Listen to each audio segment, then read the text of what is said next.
pertama Komisi Perlindungan Anak Indonesia mendapat pengaduan dari orang tua SDN 01 Pondok Cina terkait konflik yang terjadi di SDN 01 ini, bahwa adik-adik sudah beberapa hari ini tidak mendapatkan pembelajaran. Nah, berdasarkan aduan itu dan juga informasi juga teman-teman media juga sudah kita pantau, saya ingin memastikan datang ke sini apakah adik-adik yang ada di sini mendapatkan haknya terkait pembelajaran sebagaimana biasanya atau seperti apa itu ya. Dan tadi kita juga sudah ketemu dengan orang tua, mendengarkan aspirasi orang tua, di mana aspirasi itu sebagaimana disampaikan di media gitu ya, bahwa anak-anak tetap belajar di sini sampai selesai gitu ya. Nah, yang ketiga, tadi saya sudah ketemu dengan anak-anak, dengan adik-adik gitu ya. Karena salah satu hak anak itu kan mendengarkan suara anak ya. Dan mereka juga menyampaikan gitu bahwa mereka pengen belajar, pengen ketemu dengan gurunya gitu ya, dan mendapatkan kesulitan pembelajaran gitu ya. Apalagi akan berlangsung ujian akhir sekolah, terutama mata pelajaran matematika dan pembelajaran tema mereka juga kesulitan gitu ya. Jadi mereka pengen belajar sebagaimana biasanya dan di tempat ini gitu ya, di sekolah ini gitu ya. Nah, dan dari dari pendapat orang tua dan suara anak, tentu ini akan informasi yang akan menjadi rekomendasi bagi KPAI ke pemerintah kota terkait suara anak itu gitu ya. Mungkin salah satu rekomendasi yang akan kita sampaikan adalah bagaimana memastikan proses pembelajaran tetap berlangsung gitu ya. Bahwa ada konflik tentu hal yang terpisah dari situasi itu gitu ya. Ada protes dari orang tua, kita berharap terpisah dari proses pembelajaran yang menjadi hak anak gitu ya. Yang tentu siapapun itu tidak boleh menghalangi gitu ya. Jadi kita berharap tentu pemerintah kota segera menyelesaikan ini dan sehingga adik-adik kita berdasarkan suara yang disampaikan tadi tentu memperoleh haknya untuk bisa belajar sebagaimana biasanya. Nah, ini kan ada surat edaran sebelumnya dari distrik untuk orang tua murid ya, terkait KBM kelas 1. Jadi ada pembagian lah ya, untuk pagi dan siang gitu kan. Nah, tapi dari orang tua siswa sendiri ini masih bertahan di sini. Respon KPAI seperti apa nih Pak? Iya, tentu kita melihat bahwa proses pendidikan itu kan tripusat pendidikan harus dibangun ya. Ada sekolah, orang tua, dan masyarakat. Nah, tiga komponen sistem ini kan harus dibangun secara baik. Untuk apa? Untuk memastikan agar anak-anak atau adik-adik kita ini memperoleh pembelajaran yang aman, nyaman, dan ramah bagi anak. Apalagi Kota Depok ini kan salah satu kota layak anak status 3, Nindya. Di 24 indikator itu ada salah satunya adalah sekolah ramah anak. Dan di indikator sekolah ramah anak itu bisa sukses, bisa terwujud apabila ada dukungan orang tua, dukungan masyarakat gitu ya. Nah, kalau kita lihat di situasi ini kan menjadi konflik ya, ada penolakan terkait surat edaran itu. Nah, saya kira ini tentu harus dipertimbangkan dan posisi KPAI adalah berpihak kepada anak ya, berpihak kepada anak dan memastikan bagaimana proses pembelajaran itu tetap berjalan sebagai biasa, didampingi oleh guru ya, guru-guru yang profesional gitu ya, sehingga adik-adik kita tidak merasa khawatir gitu, karena mereka juga merasa khawatir tadi ya, tidak nyaman dengan situasi ini gitu ya. Kemudian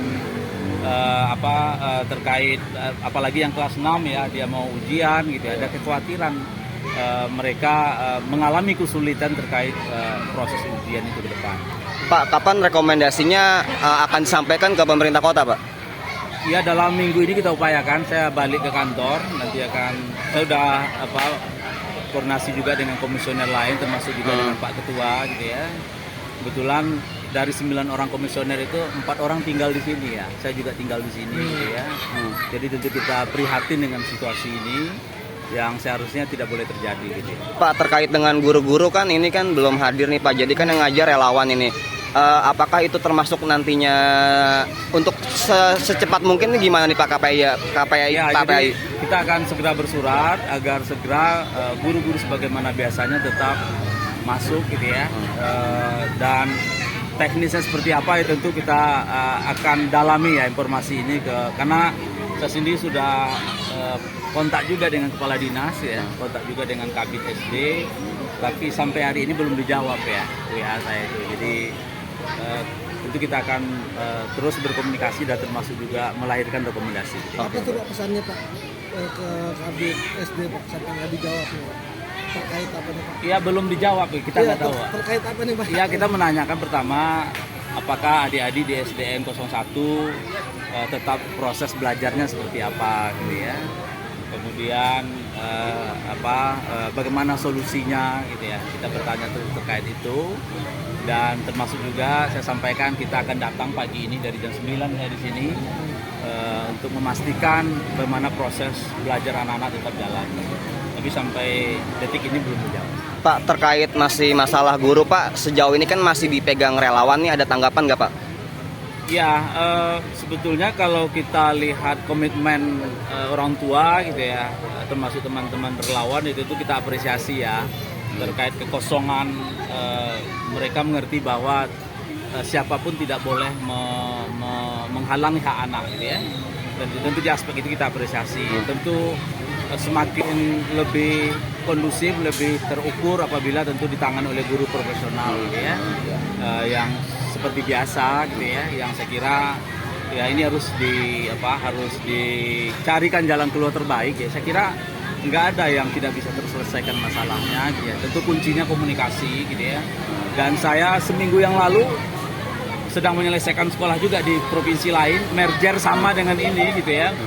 Ya, tapi itu memang ada peraturan bupatinya waktu itu, di mana Perbuk ini merujuk kepada Permendikbud, di mana salah satu syaratnya misalnya sekolah itu jika muridnya kurang dari 60 maka dimerger dengan sekolah lain. Gitu.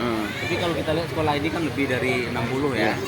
Nah tinggal lagi tadi saya dengar ke adik-adik bagaimana fasilitas yang tersedia, ya mereka pengen bagaimana ini ditingkatkan fasilitasnya. Gitu ya. Nah tentu apapun keputusannya ya tentu bagi KPI adalah kepentingan terbaik bagi anak merupakan pertimbangan pertama kita. Gitu ya. Oke Pak. Gitu. Siap. Sejauh ini Pak, terakhir mungkin Pak, atas konflik yang ada, KPI menekankan supaya anak-anak ini mendapatkan hak pendidikannya secara utuh ya Pak? Ya, jadi kita dapat itu. Jadi konflik itu hal kamar yang berbeda, proses belajar kamar yang berbeda gitu ya. Jadi bagaimana jalan tengah ini ya? Jalan tengahnya apakah misalnya gitu, ini usulan ya mungkin ya. Mungkin tahun depan nggak ada penerimaan di sini lagi gitu, tapi ini diselesaikan gitu sampai selesai gitu ya. Maka setelah itu baru dibuat kebijakan apakah merger dan seterusnya gitu ya. Kalau itu orang tua katakanlah belum bersepakat terkait itu gitu ya. Karena di sekolah baru pun saya mendengar adik-adik itu mengalami bully juga gitu ya. Jadi nggak mudah, dari perpindahan itu nggak mudah. Di mana ya ada mungkin candaan dari teman-temannya, sekolah lamanya nggak ada lagi gitu ya. Kemudian jadi kalian sini dan seterusnya. Saya kira ini dampaknya harus ditangani juga. Gitu. Jadi rekomendasi kita juga bagaimana Dinas Pemberdayaan Perempuan Perlindungan Anak psikolognya segera diturunkan ke sini untuk mendampingi adik-adik kita dengan situasi yang tidak nyaman. Gitu. Oke, siap. Ya, Terima kasih Pak. Siapa nih Pak?